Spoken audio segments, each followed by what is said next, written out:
কান্নাকাটি করছে, আমাদের গণতন্ত্রের মা অসুস্থ, আপনারা দোয়া করবে।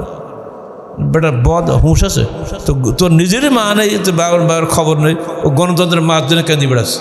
ও গণতন্ত্রের দলনেতা, সীমাহীন ক্ষমতার অধিকার, মুখে বলে ও মাত্র একটি ভোটে অমুক দল জিতে যাবে, কিন্তু দলের নেতা যা বলে তার বাইরে যাওয়ার ক্ষমতা একটা লোকেরও নেই। রাজতন্ত্রে ও গণতন্ত্রে ব্যক্তির ইচ্ছা ও বা দলীয় সিদ্ধান্ত প্রধান বিবেচ্য বিষয়, পক্ষান্তরে খেলাফতে আল্লাহর বিধানই প্রধান বিবেচ্য হয়ে থাকে। রাজতন্ত্রে রাজার আদেশে চূড়ান্ত, গণতন্ত্রের দল নেতা বা প্রধানমন্ত্রীর ইচ্ছায় চূড়ান্ত। ফলে হকপন্থী একক ব্যক্তি বা সংখ্যালঘুর রায় সঠিক হলেও তা অনেক সময় বিবেচনায় আসে না। যে ব্যক্তি নেতৃত্ব চেয়ে নেয় আর যে ব্যক্তি আরাদা মানে ইরাদা করে, আমরা কখনোই তাকে নেতৃত্ব দেই না। এই হলো যে মুসলমানদের হাদিস। আর তারাই নেতৃত্বের জন্য বাড়ি বাড়ি ঘুরে বেড়াবে যে আমাকে ভোট দিও।